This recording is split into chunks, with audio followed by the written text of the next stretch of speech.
Hello, my name's Florence. Welcome to theobspod.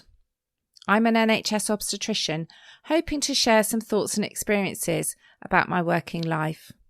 Perhaps you enjoy Call the Midwife, maybe birth fascinates you, or you're simply curious about what exactly an obstetrician is. You might be pregnant and preparing for birth. Perhaps you work in maternity and want to know what makes your obstetric colleagues tick, or you want some fresh ideas and inspiration. Whichever of these is the case, and for that matter anyone else that's interested, the theobspod is for you.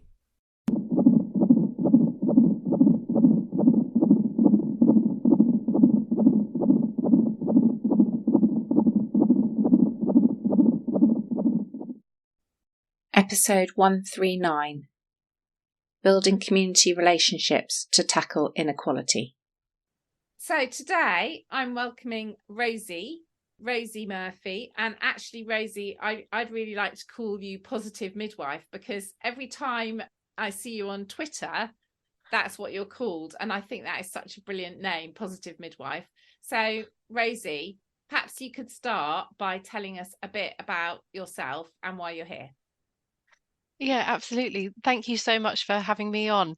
So I'm a midwife, as you've already mentioned, and I feel compelled now that you've mentioned that about my Twitter handle is Positive Birth Midwife, Oh, I'm so because I sorry. think no, that's all right. One of my things that I'm just so passionate about as a midwife is that people see increasingly, I think, pregnancy as this sort of risky moment or something to be managed. And I probably, even before I had the language for it, recognized that actually, as a midwife, I have such a privileged opportunity here to make this transition to parenthood for this woman or birthing person a really positive moment in their life, and the way in which that carries forward for the rest of their life and their child's life is really, really important. So I suppose I would probably find that there's about 685,000 Rosie Murphys on Twitter anyway, but it was quite easy for me to go for positive birth, because I think that that's something that we can all get behind. It's about making sure that this experience is the most positive experience that you could possibly have as part of your maternity care. Yeah, so I'm here really to talk about the work that I did for the Dazi Fellowship, which I've sadly finished now. But it was about improving outcomes for women from Black and Asian backgrounds in Croydon, in recognition of the staggering inequality in terms of outcomes that these women experience, both themselves and their babies, and really to try and share a nugget of what I learned, because as a midwife who's, I think, probably railed against the system to some extent, right from even being a student, what I learned really in the Dazi Fellowship was really transformative in terms of the way I see how we can make improvements. And I feel that there's a lot to say about how we can do that in a way that works better and meets women and birthing people's needs a lot better than we are doing, whilst also recognizing that intention with our maternity services and while their engagement, we're a lot further down the line than lots of other specialities. And that's a really positive thing, that there is an effort to engage women and birthing people, and probably to a lesser extent communities, but to just make sure that we're doing that in the most effective way possible, because I think that for as long as we keep doing it in the way that we've always been doing it, we're not going to be able to make the differences that we need to make in order to improve outcomes. Thank you. That's a great sort of little nutshell of what your thinking is and what you learn. And I think we were keen to get together for sort of two reasons. One is I had just spoken to Terry Gavin-Jones about her It's Okay to Ask films, and there's quite a lot of overlap with the work that she's been doing, which listeners may have already listened to. And also you'd recorded an episode on Gill Phillips' podcast, the Wildcard Hooshoes podcast, about your work. So we were trying to kind of build on those conversations, weren't we? And not repeat them so people can go off and listen to those, but kind of try and continue the conversation and continue people's thinking, and hopefully grow people's interest in doing things perhaps a bit differently. Yeah, absolutely. And I've listened to the episode with Terry Gavin Jones, and I'd seen the films. I'm not sure I've watched every single one of them, but I did hear you say in that episode that you sat down and watched a lot of them together. And in hindsight, maybe it's better to just do a few here and a few there. But I just found myself listening throughout that episode and thinking, yes, exactly that, exactly that. And yet, for so much of my Dazi fellowship, I felt like a complete pariah, like I was the only person saying this. And I think, yeah, the intention is absolutely to try and highlight where Terry and I have had real commonality of our experience in terms of the way in which doing work this way has really opened our eyes.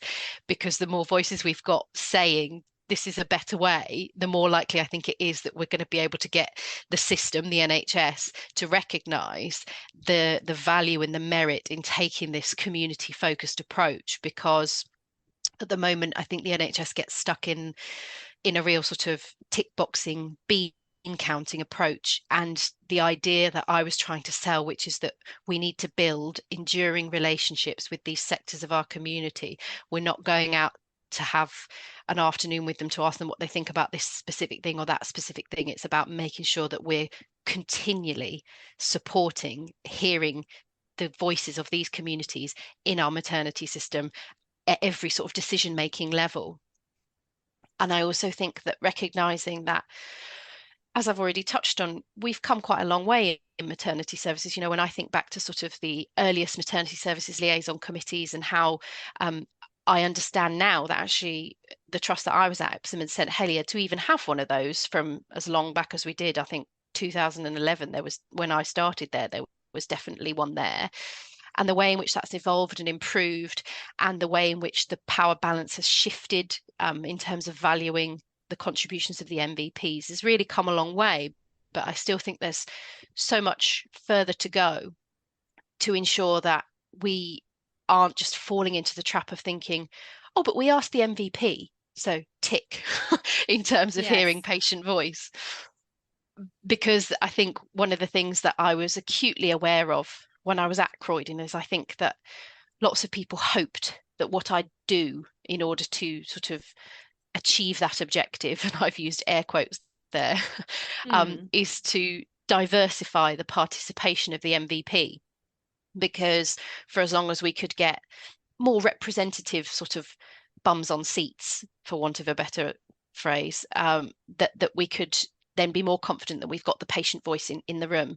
But I think what became increasingly apparent throughout the course of the Dazi Fellowship was how, and I use this metaphor quite a lot, that our MVP, we've got chairs around a table, but actually we need to be cognizant of the fact that the structure of this participation group works for some people in society and not for others. Just what it means for somebody to come along, to take a seat, is one thing. It's quite another thing to be confident enough to say what you think, especially if what you think is very different to what other people seem to think around that table. And so the metaphor I use is, we've got chairs around a table, but what if somebody needs a beanbag? What if they need a chaise longue? What if they need to stand? It's about how we can almost reformulate the nature of the structure that we have in place to get women and birthing people's voice into our system. That probably works for predominantly white, middle class, educated women who have often an extended period of maternity leave and therefore are able to come during the day. And actually, if we want to get more inclusive voices into that system, it's not just about sort of going out and finding them and inviting them to come and take a seat at the table. It's about considering, what is it about the structure that we've put this structure up, and it's like you've erected a tent, and who comes to your tent? It's recognizing that the way in which your structure is viewed is going to be very different in different sectors of society. Yeah, I'm very interested in that, because I don't want to do the MVPs down at all, because like you say, they are completely brilliant, and we've done a lot and achieved a lot in terms of sort of opening our eyes and understanding things from the perspective of people using maternity services. But I definitely recognize that thing of, oh, if we can just recruit I mean, let's face it, we're talking about black and brown women. If we can just have some black faces on our MVP, then we'll be okay, won't we? I mean, and I think, yes, that's great. And that's definitely an improvement on, sometimes I see photographs of MVPs. Oh, we've had a lovely meeting. And you look at it and you think, wow, that's really not a diverse group at all. But there's much more to talking to people than that specific meeting, isn't there? And I know other people have approached this through doing questionnaires and Facebook pages and other ways of trying to gather more feedback. But again, it's still kind of on our terms rather than going out into communities. And I think what struck me reading some of the blogs that you've written as a result of your project, which I will put in the show notes, was that idea of maternity is only part of this woman's life journey. Maternity is only part of that family's healthcare. And in the same way, if we expect you to come and sit on a seat and talk to us about maternity care, that's only one part of your healthcare and your healthcare inequality. You may be also experiencing inequality at the GP surgery, or when you go for vaccination, or when you're referred through A&E. The inequality is everywhere. And therefore, if we only tackle that one bit in maternity via an MVP, rather than going out and actually building relationships with the community, we're missing the point completely, aren't we? Yeah, I think it's really interesting that you say that, because that's something I became acutely aware of as well during the Dazi Fellowship, is really just how siloed we are in maternity as part of the wider health system. My experience in Croydon is that, and especially with the there's so much more of a national ambition around integration, that maternity services aren't getting integrated into anything. We're still sort of on our own. And it always makes me think of how fascinated I am by the sort of the general observation I've made about pregnant women in other parts of the health system, which is everybody has a propensity to sort of go, "Whoa, you're not for us." Exactly. And it doesn't matter. It doesn't matter if the woman's coming to A&E with a broken ankle. They still look at her bump and think, "Wah!" So I think that siloization doesn't help, does it, in terms of the patient voice in the system? It would be so much better for our women birthing people and their families that if we could sort of have a much more joined up approach. But I think that I also recognize that there is something special about maternity that I think that we do and we should always capitalize on, which is that when women have had, or birthing people have had, a positive experience of birth, that desire to give back.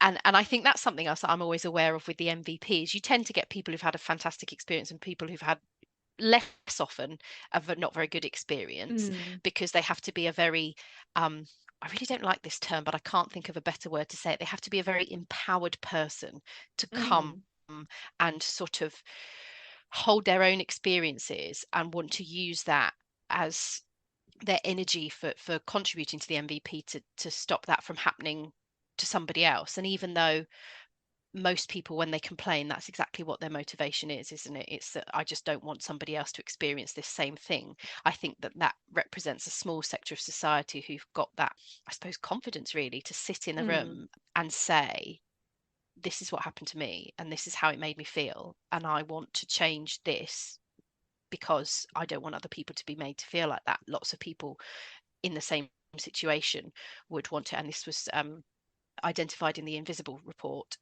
last year, wasn't it? The amount of women who were really unsatisfied with their maternity care, but such a tiny proportion of them are actually complaining. Yes, that was really shocking when I was reading that. yeah, and then I always think as well, where does that go? They don't hold it inside and never tell a soul, do they? They tell other people who they're close to, their friends, their family, and Mm. then the sort of the division that creates between maternity services and the communities that we're here to serve just gets bigger and bigger, doesn't it? And one of the things I was really struck by at the Tackling Inequalities conference earlier on this year is the talk about trust as a social determinant of health, and how in the NHS, I think the understanding of that is still in its infancy. The recognition that it sort of came onto the radar a little bit in the pandemic. This idea that the universal offering is not actually really particularly universal at all, because Mm. it basically speaks to and is picked up by and acted upon certain sectors of the community, but there are some sectors of the community where that it's not that they're hearing about the vaccine offer and they're thinking, no, that's not for me. It's not even cutting through. It's not even sort of landing on their radar. And then even when it does, the mistrust Yes. means that then they won't take that offer up, and how that idea of the work that needs to go in to improve that, and that work is the NHS's responsibility to do, I think is still very new in the NHS, and it's going to take time investing in activities that the NHS isn't always going to immediately be able to measure the impact of. I think that's another Yes. thing. I think that's a really good point, and I think I'd be interested to hear your take on how you managed to build trust through your project, because talking to Terry, that was very evident. She had to go out and spend time with those organizations, and she had to be able to say to her boss, I'm out with the African Families organization. And the idea of being able to spend time just going out and being with a community organization, and that being allowed in inverted commas and being considered time well spent, that's a massive shift for the NHS, isn't it? Yeah, absolutely. It's a huge shift, isn't it? Because the NHS in that sense is sort of like, okay, so you've spent 4 hours with the African Families Organisation, and what outcomes? What can you tick off? Yes, yes. And So that's not. how did you go about trying to build that trust? And I guess you've mentioned that fact that your project, your Dazi fellowship, is sadly over. So where's that gone now? That relationship that you built, did you manage to carry that, pass that on to someone?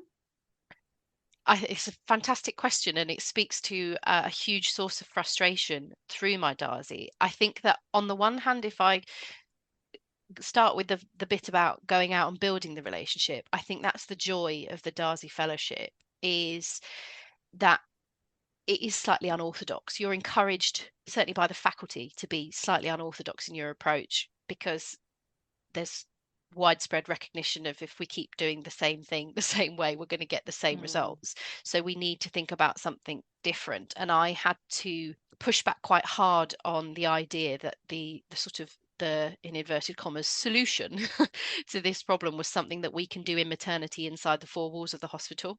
Mm. We can do an audit and then we'll know this and then we'll do this differently. And I sort of had to say, well, actually, I think that's not even scratching the surface really. And what we need to do is we need to understand much better the way in which our system doesn't work for women who are having the worst outcomes.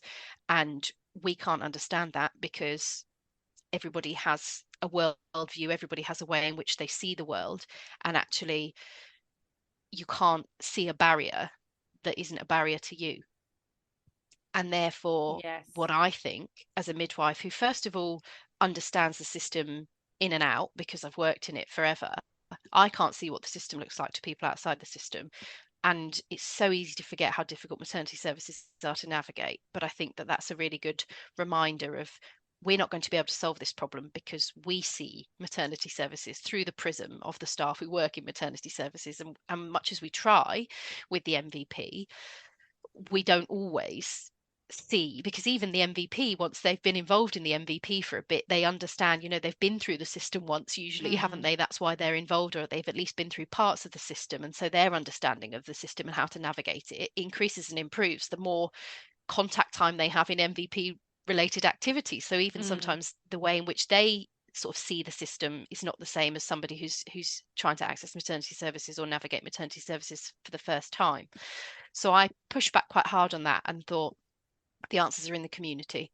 So I remember listening to a podcast episode with the lady who runs an organization called National Voices, and saying exactly that: the answers are in the community. And I don't think I realized at the time sort of how much that informed my approach. But when I came to the end of the Dazi Fellowship and was trying to write it up, I was trying to think, well, how did I make that leap? How did I go from sort of being encouraged to look at what's inside the four walls of the hospital to recognizing that actually, no, I'm not going to find the answer there and I need to go outside. But I suppose it's just that, drip by drip, piece by piece way in which ideas fulminate. So I think that what that then enabled me to do, with sort of the backing of the faculty at least, is to push back on that, and I suppose created a sense of unorthodoxy with the project. And therefore I think it helped people sort of not bean count too much with what I was doing. I wasn't micromanaged in terms of what I was doing, and that was incredibly helpful, because I think that I'm a part of the system too. I've always worked in the NHS that counts beans and ticks boxes. So if somebody had sort of put me under a lot of pressure to continue to do that, I would have caved, because that's really the only way I knew, and this was a new approach for me. So in terms of creating space where I was able to do that, I think if I was doing this and it wasn't part of the Dazi Fellowship, it'd have been quite challenging to make that case. But then, to answer the other part of the question, which was more about the time frame and building relationship and building trust, I identified quite quickly that this was like a big sort of, klaxon red flag in my situation here. Is I think the answer or the answer lies in the community. So I'm going to get out into the community to do this work.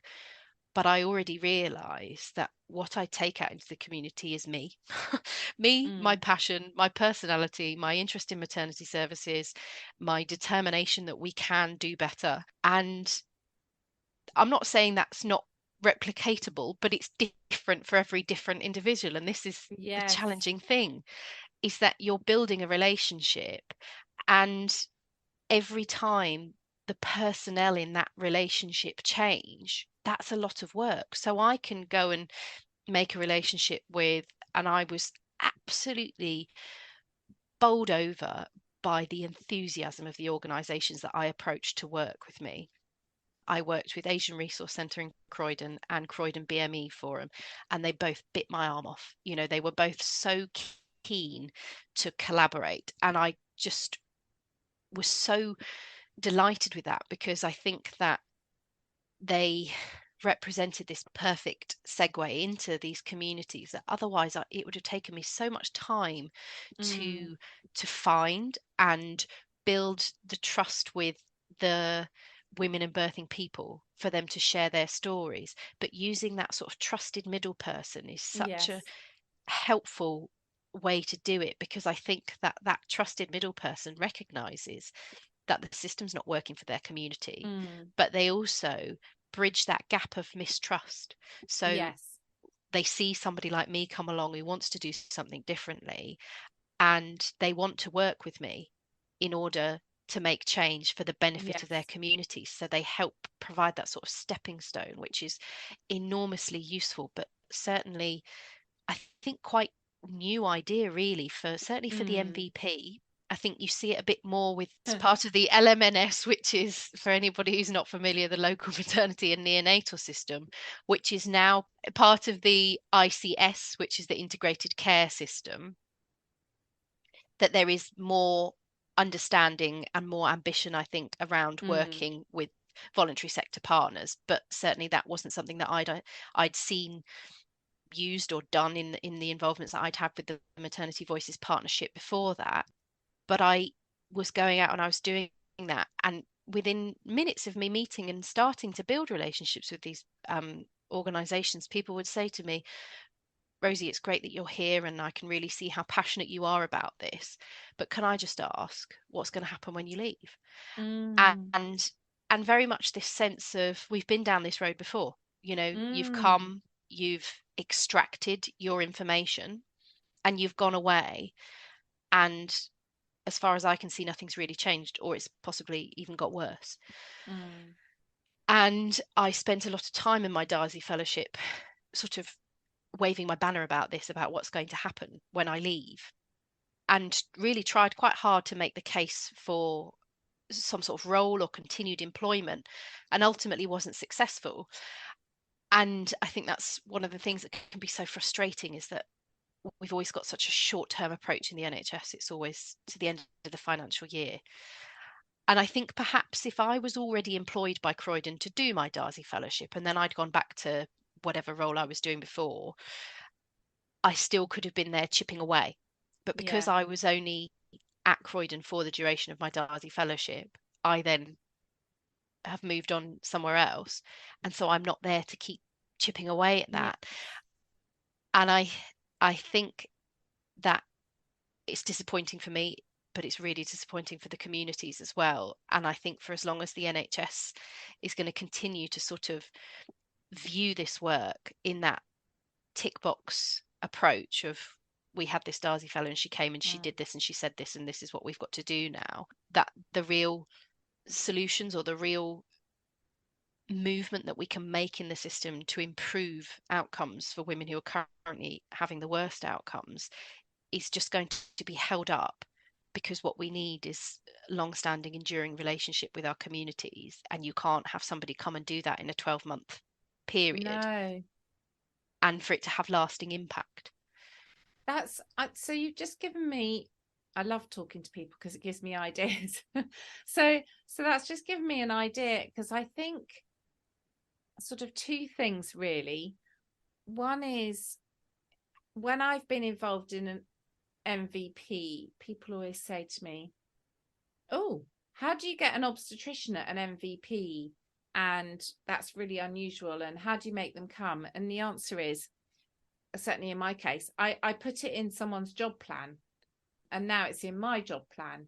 So, it's planned out which of us within the department is the person that goes to the MVP, and that's currently me. And I think one of the things you've talked about, you sort of had 5 recommendations from your work, and one of which was sort of recognizing the structural racism or organizational racism within the system.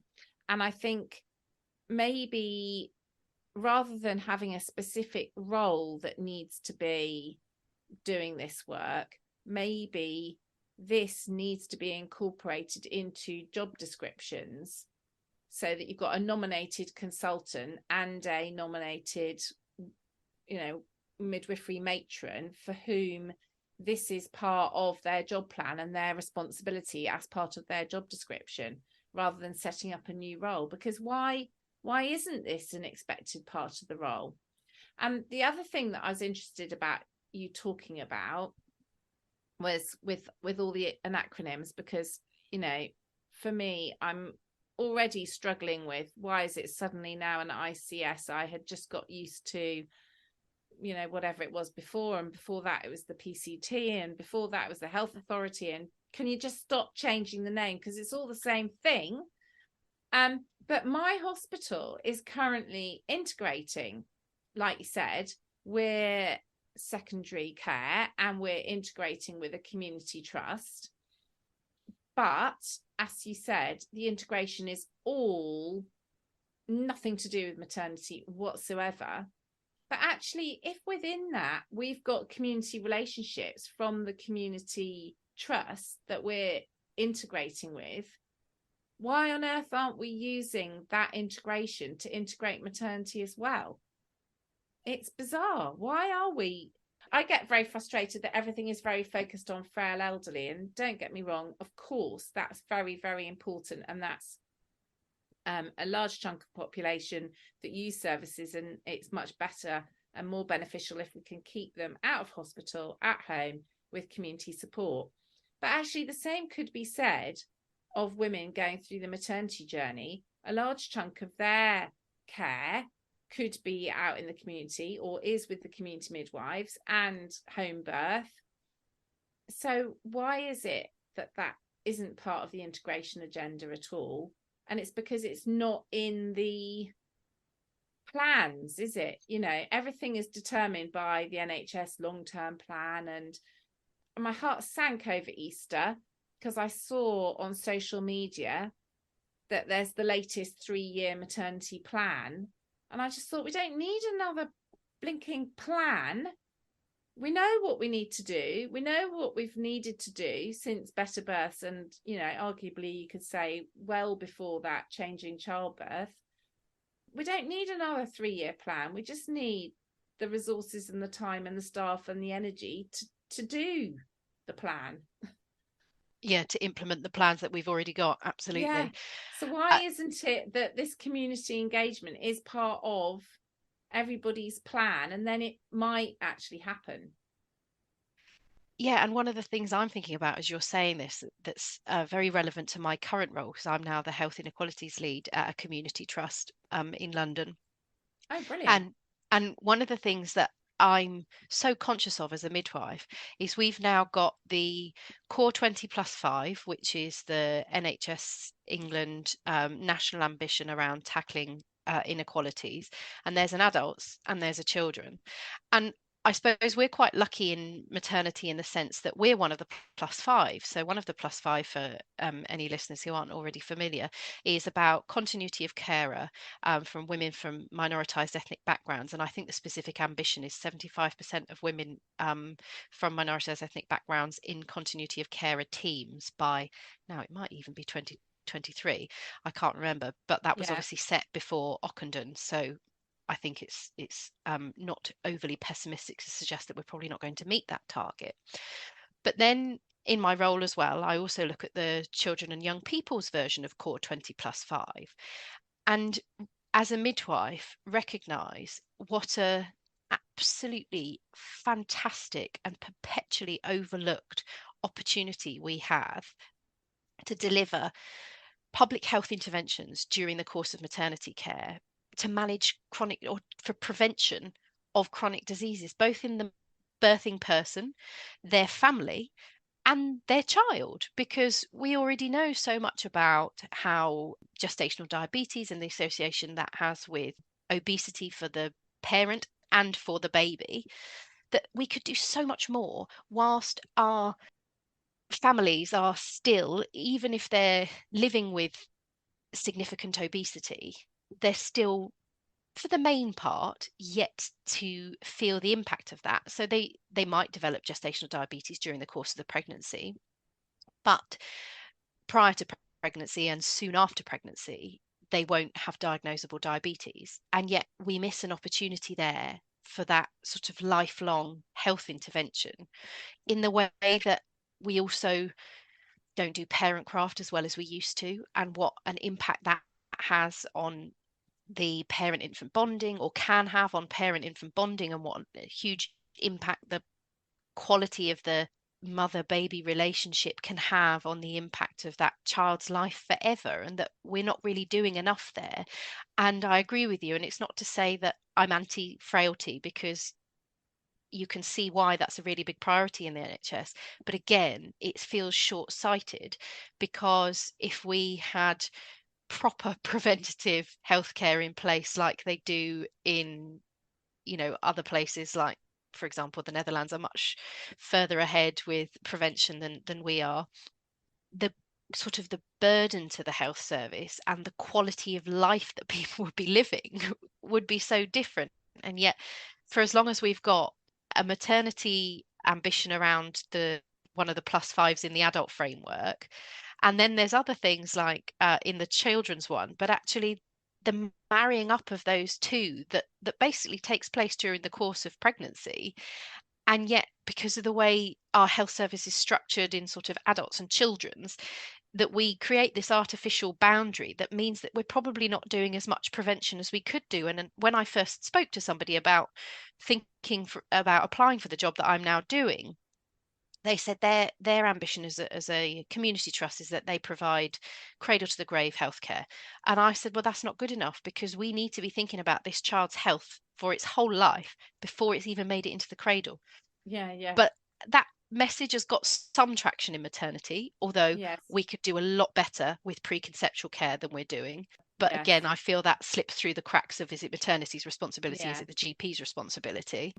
But also that sort of slightly wider piece of, how do we, even if we recognise that this is an issue that needs attention in maternity, how do we get that issue onto the wider NHS agenda when the wider NHS seems to be busily integrating all parts of its system together, but not maternity? And Yeah. it's Yeah. very difficult because these structures are quite well established. And another example I think that really helps to bring it home is maternity care and health visiting.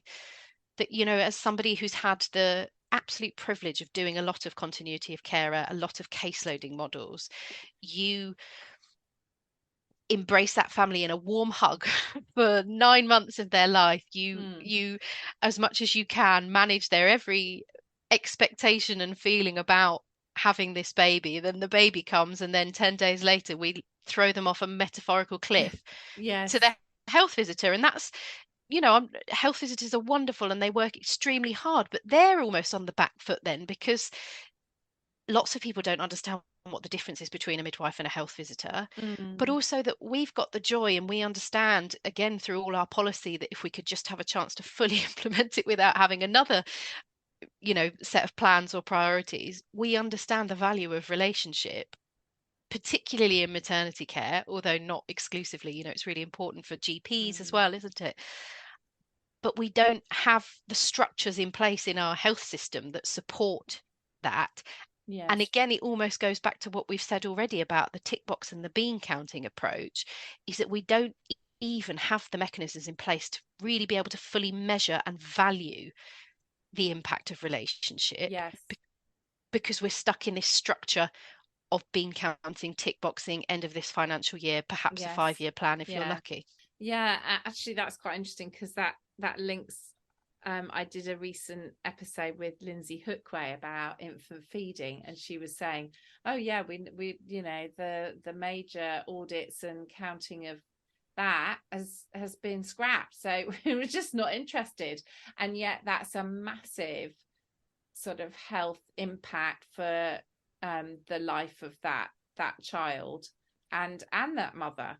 So there's so much that could be done properly, and integrating and talking to these community groups. If we shouldn't be wasting their time by doing tiny bits here and there, should we? Yeah, it's massive what we Uh, could do if we all work together properly.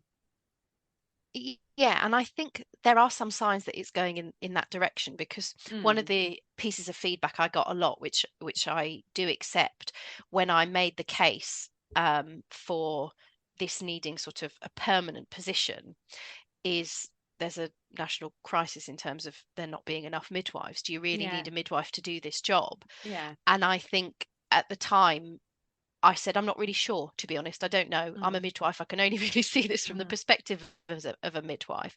But I do notice that increasingly now, with the core 20+5, they've got these roles of core connectors. So people who are, members of particular communities working collaboratively with the ICS to support that. So I think things are definitely going in the right direction. And I know that because of the fuss that I made about this being a requirement, or perhaps it was already in the pipeline anyway. I might have just given myself more credit than is due there. That they do have in the LMNS now, effectively maternity core connectors that I was able to hand over Right. those relationships to. Yes. So, but even that, saying that sentence just feels absurd. I've handed over a relationship, because Yeah, handover is yeah. obviously such a familiar term for us Yeah. as healthcare professionals, but you can't really hand over a relationship. No. So it wasn't like it completely stopped, and perhaps I'm being a bit of a control freak about it, but I just thought that a relationship is something that you get because you put the time in. and Yes. and I have every faith in the maternity core connector, that she will be absolutely magnificent, but it's not quite starting from the beginning again. It's a bit further down the line, Yeah. but it's still helping the system to recognize the value of nurturing relationships. And Yes. it's coming, but I feel like the more we talk about it and the more we say it, the more valuable it will be seen, and therefore the less easy it will be to be like, oh well, the budget's a bit tight, we'll just Yes. knock that Yes. off. And I was Yes. in my current role talking to some health visitors and nursery nurses and saying about in the good old days when she'd first started as a nursery nurse. So I suppose actually what her role was like is almost like a health visiting, like we'd have a maternity support worker or a maternity assistant. Yeah. This was almost like a health visiting assistant. In her new days, in her new job, she was just tasked with walk the patch, just get to Yeah. know the local area, get to know what's what, who's there, have a chat. If you happen upon a mother and baby group, Yeah. pop in and have a chat. And the NHS just doesn't factor in time for that kind of stuff Yes. anymore. And I Yeah. think that it's hard, and it's something that we should be prepared to do, but it's hard in the current climate to make the case for stuff like that Yes. to continue. But I think it's really important. I think you're right, because the induction is very task focused. I see that now at the moment with the newly qualified midwives.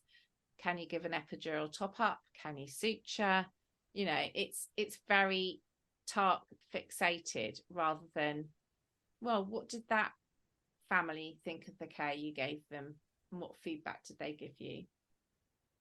Yeah, and also the What's things your that documentation like? It's yeah, it's slightly missing the point. I mean, it's all important, but it is slightly missing the point, isn't it? And I mean, you're the second person that has talked to me about the core 20+5, and I'm not ashamed to say, before you and this other person mentioned it, I had no idea what you were talking about. And this morning, before we started, I was thinking, oh, I need to look up, what is this core 20+5?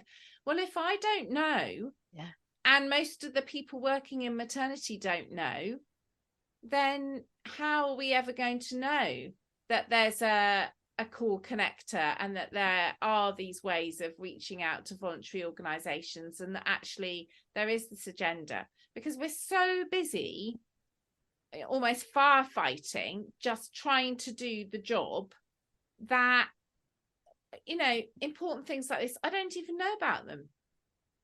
And that's I'm a person that's quite motivated and interested, and I'm not the best read person, no, but I'm at least trying. yeah, And there'll be absolutely. other And colleagues who aren't maybe even trying. it's such a good point, and I think you're absolutely right. It's so easy to forget. But I can remember at the beginning of my Dazi fellowship, the chief nurse at the what then became the ICB saying something about the core 20+5, and me writing that down, and then having to quickly text somebody after the meeting, be like, what was it she was talking about, core 20+5? Because I didn't know about it. And yet you find yourself in these spaces where these things are being talked about, like everybody knows what they are. But it brings me quite neatly on to one of the other recommendations I made, which is about training of staff. And that I was very privileged actually to be invited to contribute to the e-learning for health e-learning modules about tackling inequalities in maternity, which you probably aren't even aware is in existence No, actually. I'm now thinking, right, I need to go and do that. And as part of sort of trying to get a sense of the world seen through the eyes of somebody other than yourself, which is so easy to forget that you need to do that.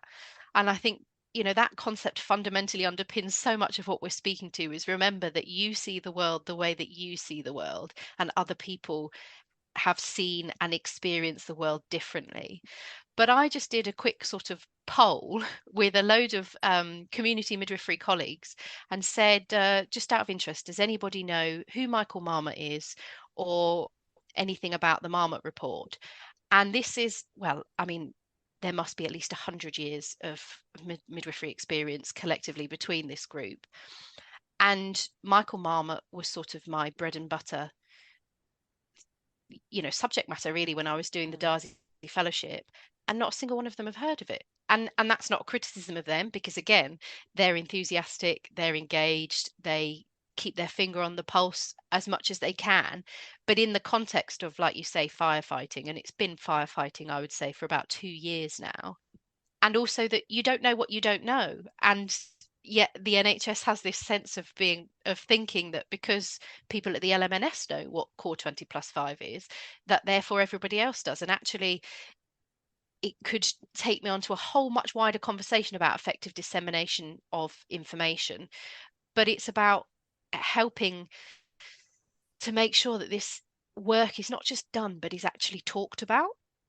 And I think that, that's great that there's these e-learning modules about all of the, so each of the plus 5 in the core 20 plus 5 has got its own short e-learning Right. module.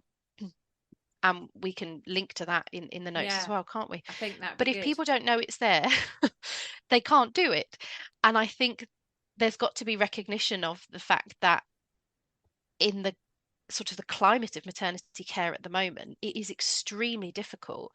And again, circling right back round to the tick boxing and bean counting approach of the NHS, is that there is no value to doing this work if the learning that is going to be acquired from it is not shared. There is no point in me sitting on this little treasure trove of information that I've Mm. learned and experiences that I've had through doing this work if I'm not able to disseminate it in a way that's effective for other people.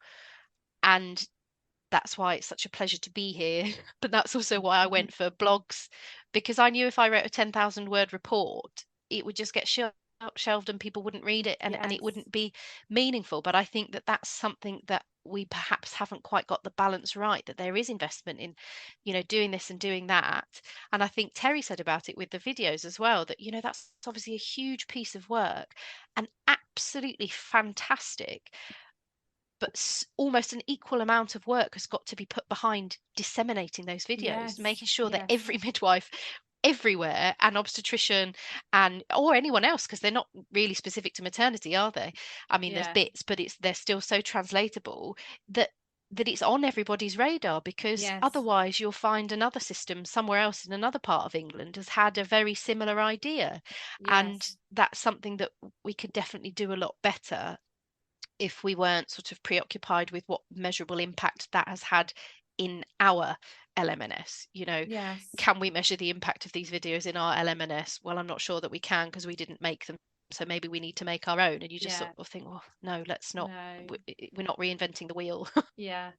No, I think you're right. That investment in staff and training staff, and definitely we should link to that e-learning in the program notes, because I think there's lots of really useful stuff on the e-learning for health. I'm always stumbling across stuff that I think, oh, I could do that module and that would benefit me. And yet there's this whole massive amount of mandatory training that I have to do every year, year in, year out, which I feel adds very little. So having a bit more bespoke training, the right stuff that updates you on the stuff that is relevant to you, or has changed recently that's relevant to you, is much more beneficial. I was just going to say one thing that I made a note of wanting to say about on Yeah. here that is a really tangible, I guess you'd call it probably a zesty bit, a Oh really yes, tangible excellent. thing that everyone in maternity services can start doing, whether or not they've had time to do the e-learning module or not. And to be honest, I'm not sure this is even on there.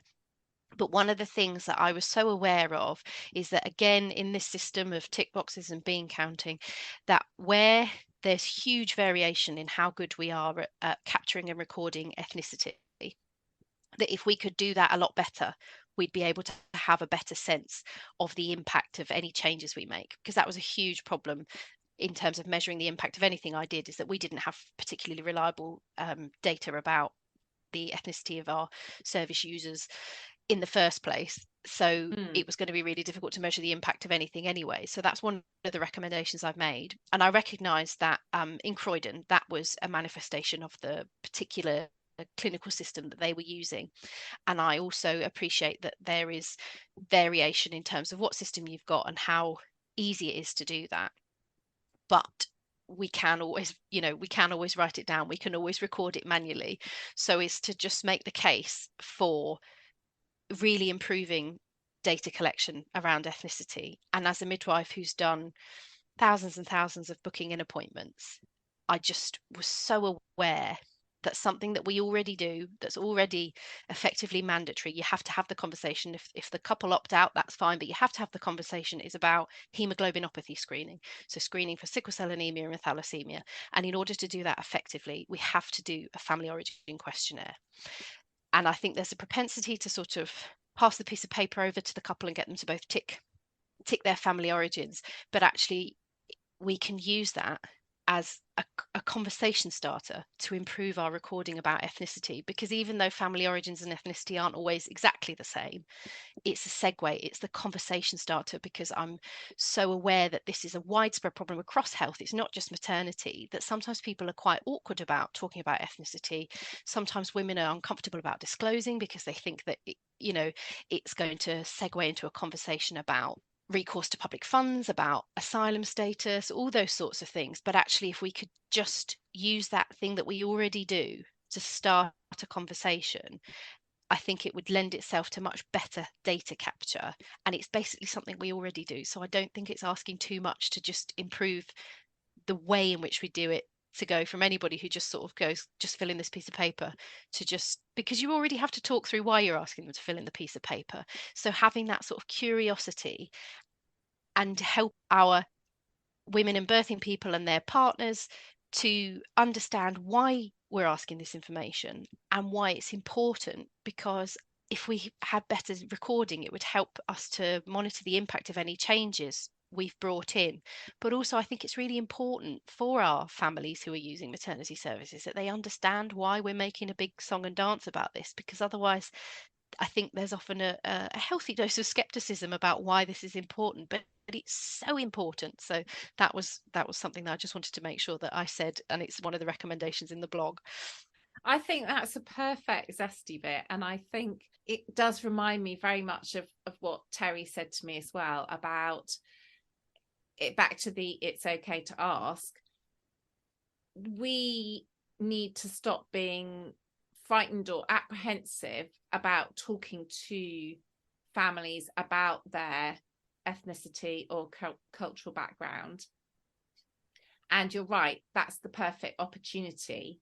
And then, for women and families listening to this podcast, when your midwife or obstetrician or whoever is asking you, understand we're coming from that place of curiosity. It's not a judgment. It's both clinically helpful information, but it's also helping us build that relationship with you, understanding you and the context of your life and your family, and build that trust and rapport that hopefully will take us through the pregnancy.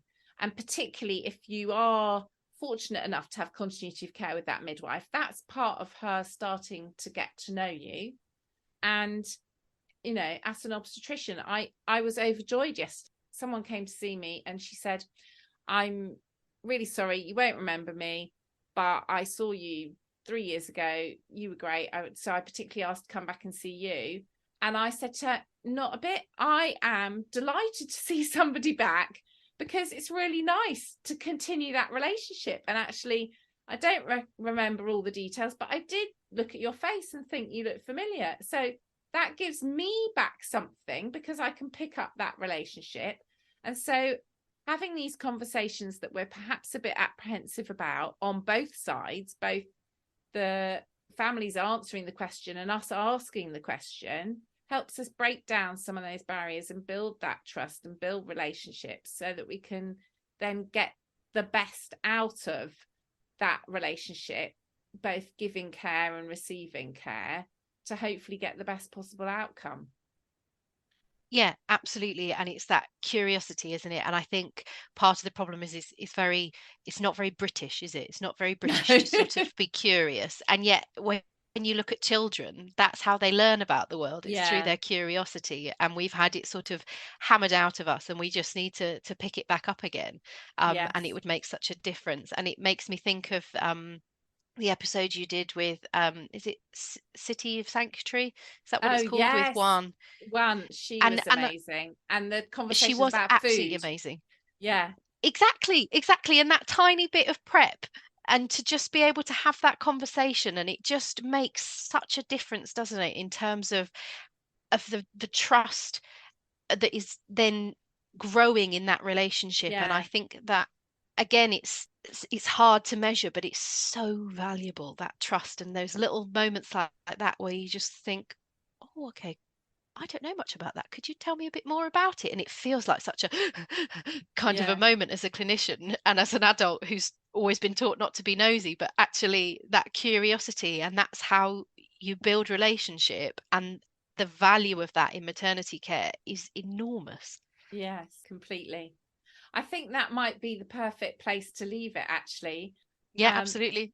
but it's been an absolute joy talking to you. And as usual, when I talk to somebody, you've educated me on all sorts of things. So hopefully you've also educated people listening.